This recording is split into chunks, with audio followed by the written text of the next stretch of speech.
And many of us came home. Global War on Veterans came home disillusioned. It's still happening today. And we gathered and we said, you know what? We're done with this. We're done letting wars be fought in our name with our blood unless our representatives are going to do something about it. The original lie was Iraq. George W. Bush needed to avenge his father. He needed to finish what Daddy started. And they lied us into that war. Don Rumsfeld and Dick Cheney, God rest his soul. I have a hole in my heart that I don't get to fight that man every day anymore. But they lied us into a war. These sons of bitches don't represent us at all. And they will literally send us to go die in a foreign land so that their donors can make more money. I spend a lot of my time right now defining America first is not MAGA and MAGA is not America first.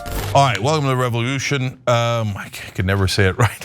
I'm sorry, we show. Anyways, now we're gonna have a conservative join us. I love this, Dan McKnight. He's with Defend the Guard, and we're gonna find out what Defend the Guard is and find out if we love this conservative movement. Dan, welcome, brother. Thanks for having me, Jake. Good to be here. Yeah, no problem. So tell us what it is, Dan. Yeah, Defend the Guard, we are a veteran-led organization, and we got tired of fighting in Washington, D.C., trying to get politicians to reclaim their authority and declare war before they send more of us off to fight in a war that most of us couldn't fight on a map. And after being rejected in DC, we decided to go back to the States and fight from better ground where we had a better chance and a better leverage. And we came up with this concept called Defend the Guard. And it's a piece of state-based legislation that says that the states, if they pass this bill, the governors and the legislative prohibition will keep their National Guard from being federalized if the purpose is to send them overseas to war that hasn't been declared by Congress. And it gives the governors and the states a stop check, just a moment in time where they can flip the middle finger to the federal government and say, you're not taking our men and women, our part-time soldiers, to go fight in Djibouti, Africa, or Afghanistan unless Congress has done their job and declared war, which, by the way, they haven't done since 1942. So all the wars we've had since World War II have been undeclared without the authorization of us, the people. And we've got the bill introduced in over 30 states. We've passed 7 different legislative bodies. I am a conservative, yes, and I appreciate you saying that, but we are a non-political organization looking to build a coalition, left, right, and center. And we work with anybody that's anti-war and pro-constitutional war powers, that we get the power back out of the executive branch into Congress where it belongs. Well, let me drive the partisans crazy by saying I love what you're doing, and I want everybody to go to bringourtroopshome.us, bringourtroopshome.us. But let's keep talking about this. So Washington can lose their minds. It's not like you don't know what it's like to fight in wars. 13 years in the U.S. Marine Corps Reserves, U.S. Army, Idaho Army National Guard. You did an 18-month deployment in Afghanistan. And so before I get back to the specifics of your policy proposals, which I think are brilliant, tell me what you learned from that experience.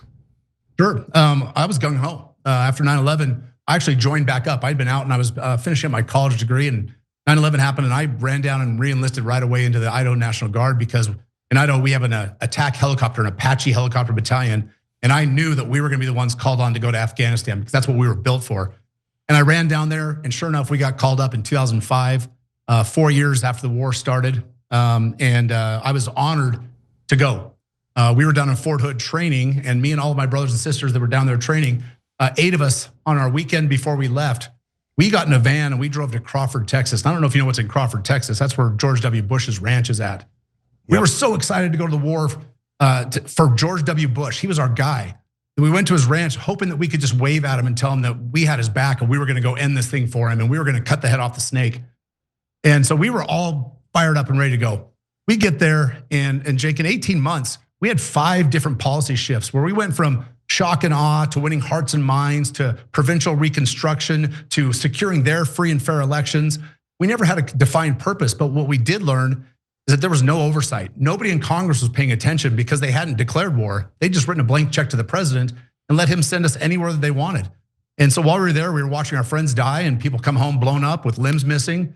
And all the while, we were fighting somebody today who was our friend tomorrow. And our friends yesterday was our enemy today over there. And we could never get a real clear definition of what we were doing. And many of us came home. Global War on Veterans came home disillusioned. It's still happening today. And we gathered and we said, you know what, we're done with this. We're done letting wars be fought in our name with our blood unless our representatives are gonna do something about it. And a lot of us went underground, we grew beards, we got angry. A lot of us came out live during the Ron Paul revolution when he was talking about anti-war. then in 2016, Tulsi Gabbard on the Democratic side and Donald Trump on the Republican side were both saying the same thing during their run-up for the presidential election. And a lot of us came out of the woodwork and said, you know what? The time is right for us to fight this battle.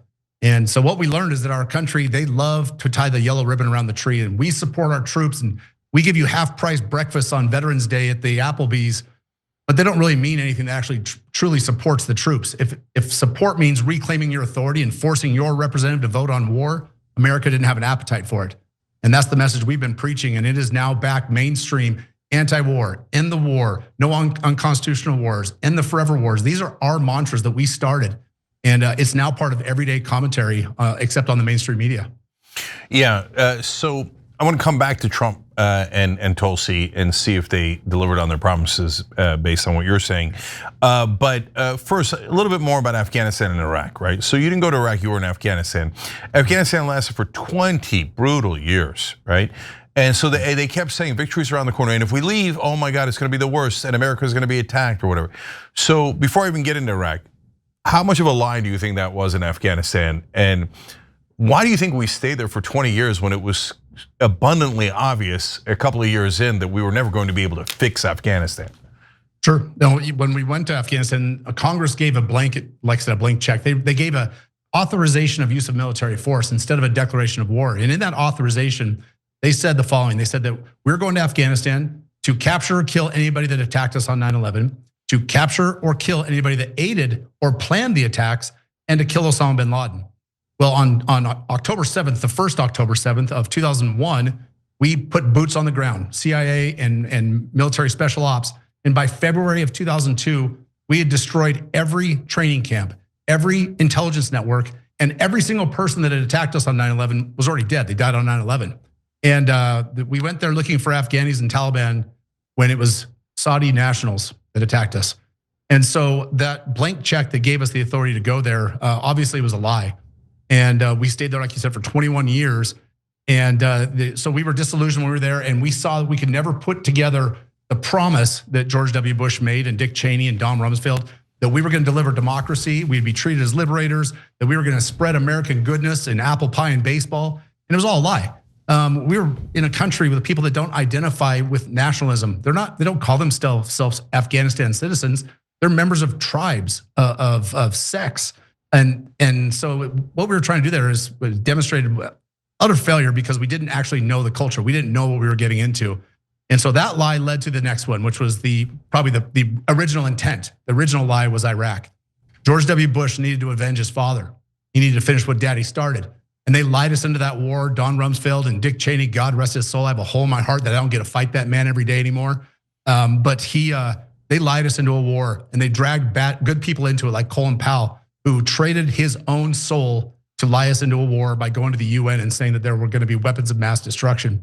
So 2 lies back to back, 21 years. The global war on terror has now been going on for 24 years. It's spread across over 100 countries. We're in 70 nations across the African continent still today. And the National Guard is the ones that are bearing the brunt of it because the active duty military can't maintain that pace of mission. Yeah, so Dan, I don't know what makes you a conservative, but I know what makes you an American. And I love what you're saying. That's exactly, everything you said is 100% verifiable facts. So now, one last thing about that. I want to talk about root causes, right? Because so at one point, New York Times reports that you guys actually had bin Laden. I don't mean your unit specifically, but we had a bin Laden cornered in Tora Bora. And American general calls in and asks Rumsfeld for permission to pursue. And Rumsfeld says, denied. Denied. I mean, we went for bin Laden. Bin Laden, according to the New York Times and their sources, said that he had done his last prayers because he thought you guys were on the way.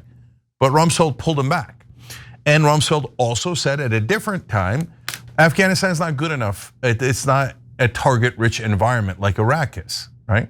Now, a lot of people benefited from the Iraq war. Defense contractors did, the oil companies, when instability hit the Middle East, they made a tremendous amount of money. Halliburton, it was Dick Cheney's former company that he led and got a $34 million exit package from right before he started this war.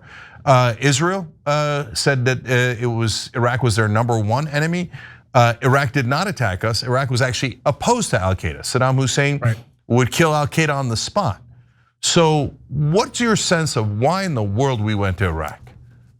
Well, obviously it's the military-industrial complex that steers American politics. They're the most powerful lobby. Every steel and glass building that surrounds K Street in Washington, D.C., they're all filled with Raytheon and Northrop Grumman and all the defense contractors. But you're right, we did have Osama bin Laden. We had battle update briefs 2005 to 2007 where we knew where he was at. And we were in the Tora Bora region. We were in northeastern Pakistan in the Pesh River Valley, Korangal Valley, all the famous battles in that northeast. That's where we were at. We knew where he was at. And we were told to stand down, not me specifically, but that was the message that we heard every single day. And our pilots would be flying missions and they'd be told, hey, you have what's called a Blue Force tracker so that every movement that our equipment and our personnel made was being tracked and monitored. And they would tell them to steer off, abort your mission, return to base when they would get too close to certain and restricted areas, obviously where key targets were at. And so going into Iraq obviously was a play by the military-industrial complex. We talk about Dick Cheney, Halliburton, the amount of money that was wasted in those wars, being paid through defense contractors was an abomination. I can tell you more than one time when we were in these remote outposts in the northeastern region in Pesh River Valley, and helicopters would fly in and they'd kick off a 4 foot by 4 foot by 4 foot box on a pallet and then take off again, and it'd be out there on the flight line. You go out and look inside the box and it's nothing but shrink wrapped and stacked $100 bills. And that money was being used to buy off local influence from the warlords and the sheep herders and the farmers and all the people in the area. But those are the same people we were fighting the next day. And the defense contractors, they were taking that times 1,000, that times 1,000,000.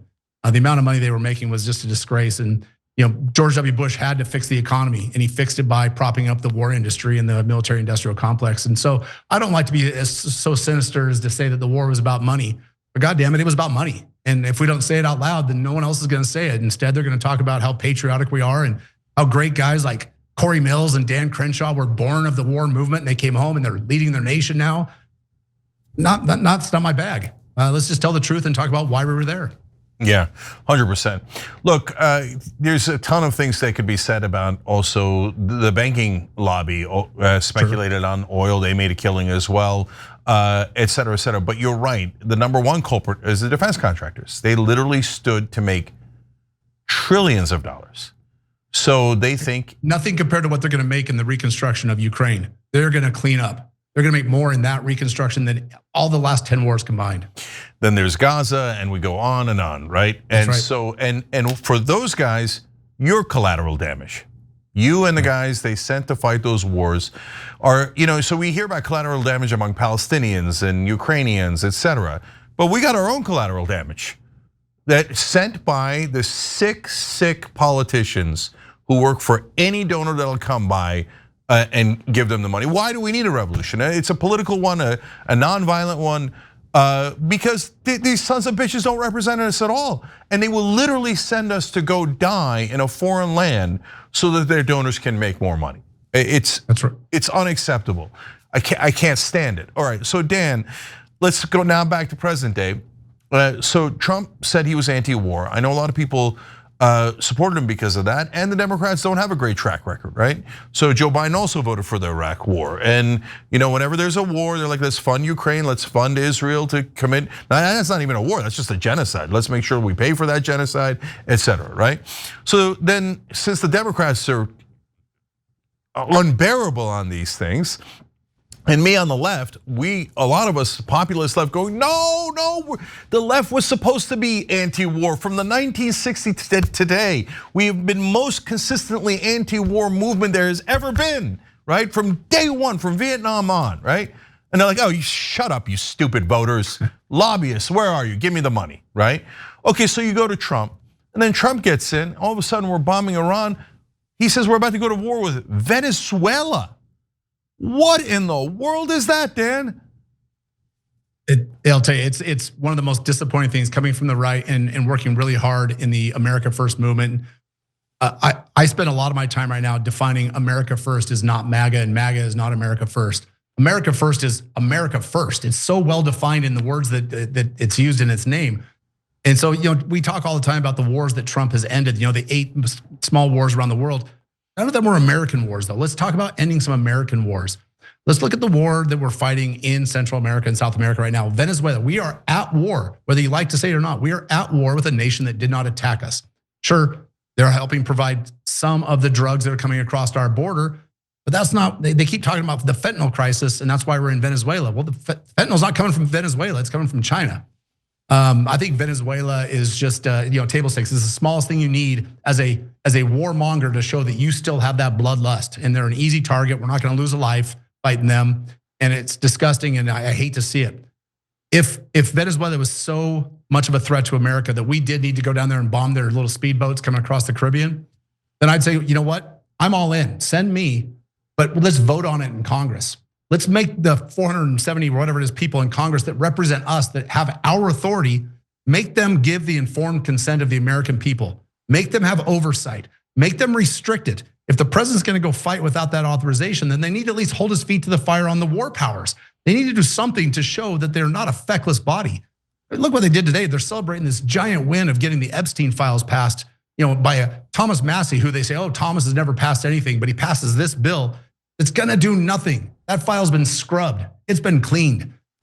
I want Congress to stand up and unify, left, right, and center. Stand up and unify. The way that they stood up for that bill with Thomas Massey and the Epstein files, stand up that way when it comes to sending your sons and daughters, your neighbors, your tradesmen, your police officers and firefighters, sending them as National Guardsmen off to fight in a war that you didn't have the balls to authorize.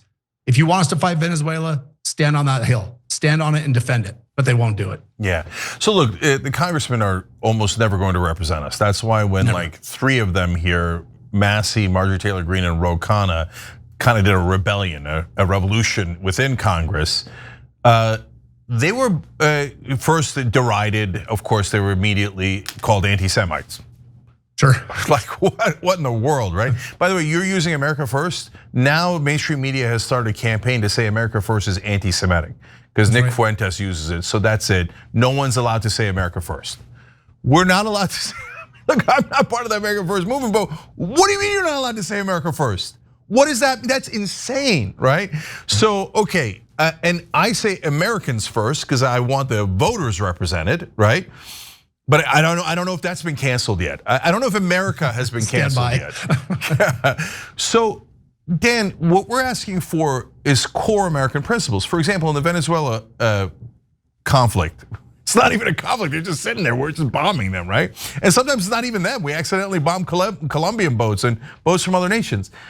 So again, nonpartisan. When Obama did drone strikes that were extrajudicial killings, and he even killed American citizens, they said, due process doesn't necessarily mean judicial process. That was a terrible precedent to set.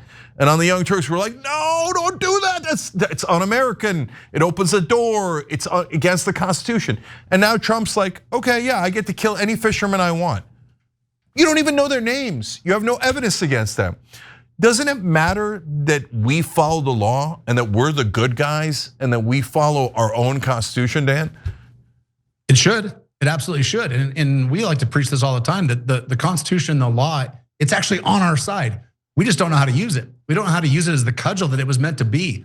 It wasn't meant to be a runaway authority for the federal government that tells us what we're allowed to do. It's the other way around, Cenk. It's us telling the government what they're allowed to do. But because we're such a sleepy society, we don't really pay attention to what's going on. We fall in love with cult of personality instead of actual results. Politicians have flipped that whole thing on its head, and they tell us what we can and can't do, when and where we can go, and what our money is going to be spent on, with no input from us whatsoever. And so, if we ever want to have the true revolution or revoltolution or whatever the verbiage is, and then there's so many different versions of it right now, it's going to take the American people standing up. It's going to take a left, a crazy left person on the left and a crazy right person from the right, linking arms and saying, you know what? I don't care if you have a high and tight haircut, and I don't care if you have purple hair. Together, we're Americans. We're Americans, and we're taking back our government. And to hell with these people in Congress. Term limits obviously would be great, but I don't know that that'll ever happen. No legislature or Congress would ever limit their own power. But it's going to take the Americans standing up and saying, you know what? God damn it, enough. We're done with this. And I think that is the only reason that we came home from Afghanistan, is because the Democratic Party, who was in power at the time, Joe Biden, did the right thing by getting us out. He just screwed it up terribly. They had to get out of Afghanistan because whoever was going to be in power one more day with both of those ugly wars still going on was going to pay the ultimate price. We were almost at that tipping point. And they walked us back just for a minute, let us get comfortable, let our mortgage rates come down, let the price of groceries get comfortable again, and then bam, hit us with 2 more wars. It's just the cycle, wash, rinse, repeat. And until we do something about it, it's never gonna change. Yeah, but I think the Epstein files action showed that we can make a difference and that we might be able to do this thing. And I love your idea. So I'm gonna come back to that idea in 1 second. First, I wanna agree with you on Biden. No question, getting out of Afghanistan was the best thing he did, and I gave him a lot of credit for that. Okay, so number 2, I was talking about like the hippies from the 1960s who were against the Vietnam War. Wouldn't it be beautiful and amazing if the hippies and the veterans got together and said, yeah, that's it, we're done. And by the way, that's actually kind of what happened in the Vietnam War, right? That's right. And it got big enough of a movement of actual Americans that it made a difference. And so, and the left and the right both emphasize the Constitution, right? But our politicians never follow it. And so that brings us back to your idea. Because if you follow the Constitution, it is not unclear who should declare war. It is crystal clear. Congress declares war. So if we're going to war, and by the way, bombing boats and killing American citizens abroad like Obama did, et cetera, and constantly drone striking different countries, those are acts of war. So and we saw, Dan, that 3 people moved 535, right? When they started, they were called radicals and all sorts of terrible names, right? And then by the end, they got the other 532 people to submit, right? And why because Ro Khanna and Massey are that strong? No, because they had us behind them, all of us, united, right? So how do we unite on going back to the Constitution on the war powers? I think we have to do, I believe in a concept, lift where you stand. Lift where you have the best leverage. And like I said, we went to Washington, D.C. in 2019 to plead our case as veterans. We wanted to go, we took 100 veterans, we raised a little bit of money. We took them all back to Washington, D.C. and we said, we have skin in the game. We've paid the price. We went to war, we know what it's like. And we made our congressmen and senators sit down and look us in the eye in one-on-one meetings, 100 of us. And we made our case for trying for peace, just try for peace. If we have to fight, we're the guys, send us, but let's try for peace. And they all did the same thing. They put their arms around us and took pictures and pointed at the yellow ribbon on the door and said, we support the troops. And then they would politely walk us out and nothing would happen. Except for one congresswoman from Wyoming sat down and looked us dead in the eye and we made our case. And she said, you know what? I hear what you're saying, but as long as I'm here in Washington, D.C., we will never come home from Afghanistan, never. That was Liz Cheney. So that's when we decided we can't fight in Washington, D.C. anymore. And so we went home and we licked our wounds and we rallied a few people and went to Wyoming and went to every county in Wyoming and got her censured, got the Republican Party to turn their back on her, strip all the funding away from her, helped recruit Harriet Hagman and beat Liz Cheney in the primary by 37 points. So we did it by going back to the states. So now we have this fight, Defend the Guard, where we are in the states because we know we have more leverage there. My senator is Jim Risch, chairman of the Senate Foreign Relations Committee. You think that man's gonna pick up the phone if I call him? Not a chance, not a chance. And I know Jim, I've known him a long time. But my state representative, Ted Hill, 38-year Navy captain, longest fighter pilot in Navy history, lives down the street from me. I see him on my way to work. I see him at church. Our kids probably go to the same school. Who do you think I'm more influenced with? Obviously it's with Ted, because you know what? If I called Ted right now, he'd pick up the phone. My state senator, he would pick up the phone. So we went to these people and we appealed to their sense of honor, duty, and their constitutional principles, because the Constitution is clear. Those powers that are not expressly given to the federal government, expressly, it's written, it's delineated, it's very clear. They belong to the states and to the people. And so we've said, let's go back. We're gonna go to the states. We have the presence to do it there. $5,000 in a state, and I can take out 3 sitting representatives. If I want to take out a congressman, you've run for Congress, how much does it cost? How many millions of dollars? It's impossible to fight at that level. But you start taking some highs and removing people from office at the state level, people start to listen. So our first year we ran Defend the Guard, we had to remove 4 or 5 people from one state because they blocked the legislation. And next thing you know, we were in 5 states the next year with sponsors that knew that we were there, we had their back. The next year it was 17. And here we are, we're in our 6th year and we're in over 30 states with sponsors and bills moving through both houses. And so that's where we have the leverage, and that's why you have to fight in the states.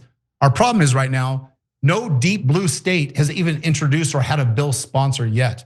Right now we're fighting in purple states and red states. And we did it under both the Biden administration and the Trump administration. So it's been uniformly a Republican accepted principle because we appeal to their sense of constitutionality. The Democrats, they starting to come around now because they've seen President Trump, that's a Freudian slip. President Trump used the National Guard in Chicago and Portland and LA. And they think that the Defend the Guard movement is a way for them to interfere with Trump's use of the Guard domestically. Well, they're not wrong, but that's not the point of the bill. The point of the bill is to keep the president from being able to take the National Guard from Idaho or Wisconsin and send him over to a war overseas. So that's why we fight in the states. That's where our leverage is at. And that's what we're doing. And we passed the Arizona Senate unanimously with all Republican support 3 times. We passed the Virginia House of Delegates 99-0, full bipartisan support. It was led by conservative Nick Freitas.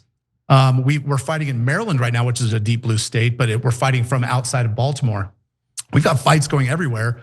And our biggest opposition right now is the war party and Democrats just sitting on their hands.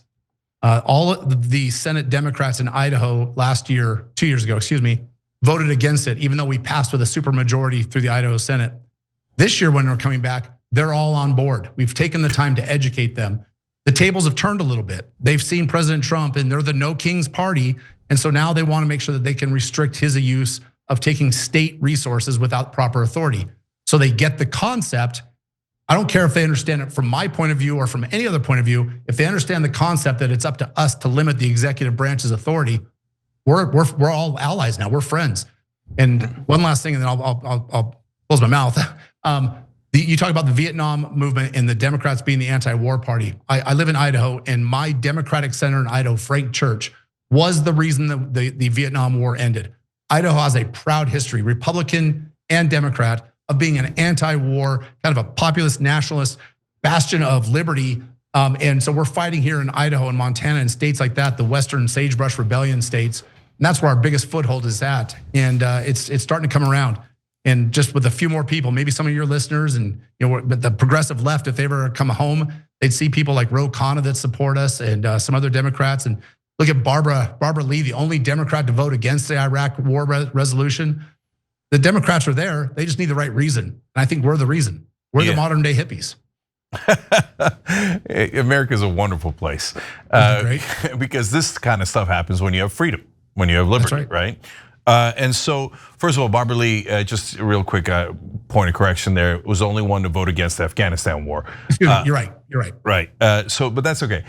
Your strategy is so similar to Wolfpack strategy. That's a group I found to get money out of politics. So I'll come back to that in a second. But you mentioned something interesting there. So what would be the effect of this legislation on any president saying, I'm gonna send National Guard into the streets of Portland, Chicago, or anywhere else? Well, we have to get a little bit into the weeds about this. So the National Guard, there's already a very clear reasons the National Guard can be called into federal service. In the Constitution, Article 1, Section 8, Clause 15, the militia clause, it says it's to put down an insurrection, to repel an invasion, or to enforce the laws of the Union. You go further into federal law, and there's a couple of codes, Title 10 and Title 32, that talk about the National Guard or the militia specifically. And one of the express purposes that the National Guard can be called into federal service is to enforce federal law or to put down an insurrection or to suppress a rebellion. These are things that can actually be done, but it requires the president, who is the only person that has the authority, to declare an invasion or to declare a rebellion. And that's part of the law that's missing. And so the concept, I love that the country's talking about this right now.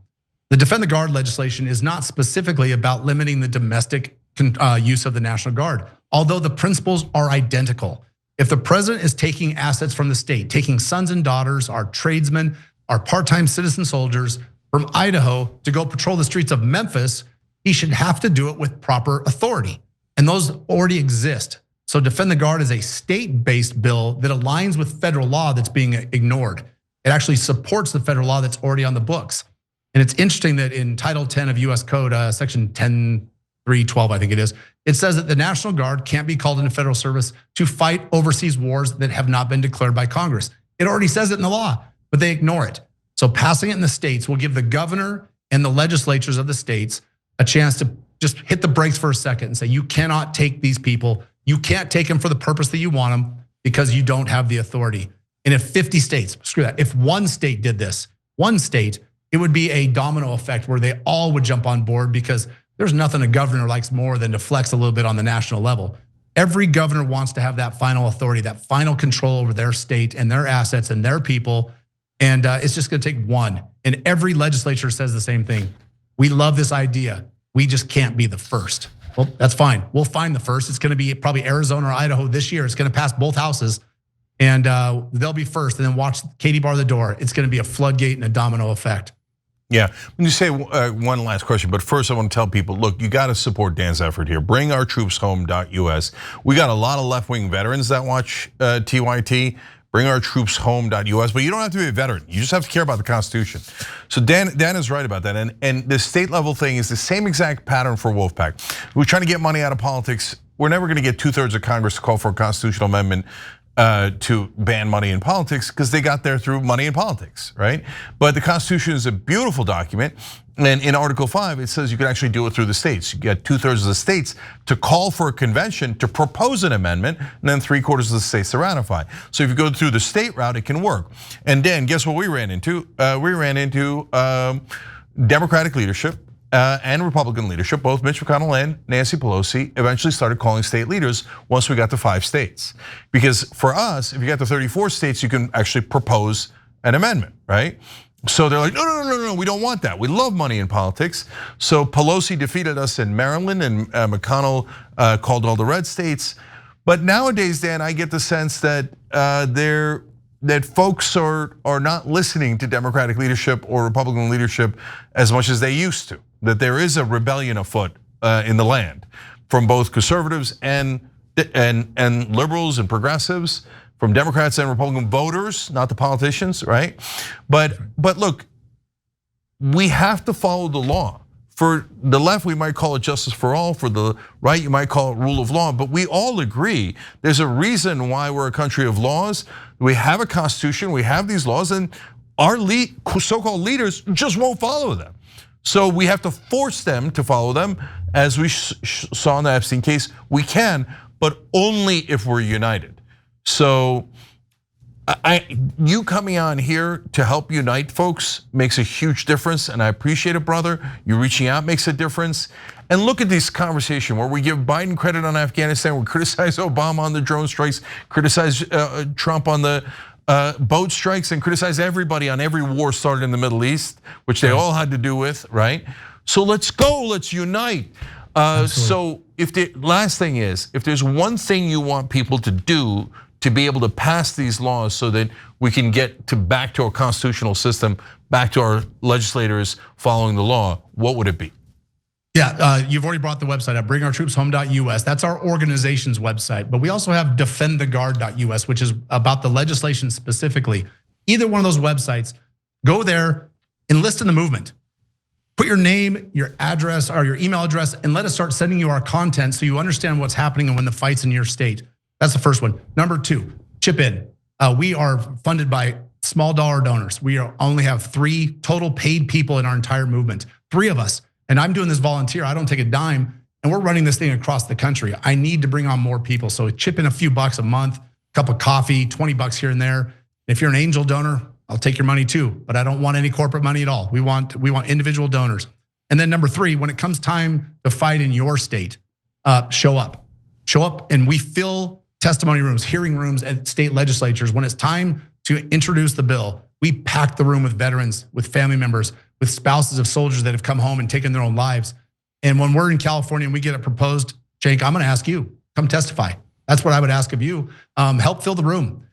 We are a movement of the people. This is a very, very pro-people, pro-American first. I love the way you said that, and I'm gonna start using it. I hope you don't mind. This is something we have to do to take back our country, because all the things that people are watching the news about and fighting about on social media, cost of homes, social welfare, social programs, all those things are secondary to the most important issue that we're facing today. And that's the survival of our country, keeping it from becoming an empire, and stop killing people all around the world in the name of democracy. If we can't get that right, it doesn't matter what the tax code is. Yeah, 100%, and I would love to help in California, certainly accepted. And we're gonna bring the Dan McKnights and the Ben Cohens of the world together. Ben Cohen is one of the founders of Ben and Cherries, about the most anti-war guy you'll find in the country. Right. If we can unite Vermont and Idaho, you know what we're gonna get? We're gonna get America. A movement. Yeah. I'll tell you, there's nothing the establishment hates more than when the left and right unite. Love it. All right, everybody. Dan McKnight, defend the guard and bring our troops home.us. Dan, thank you, brother. Thank you for being a true American and for fighting for the Constitution. Every time you ring the bell below, an angel gets his wings. Totally not true, but it does keep you updated on our live shows.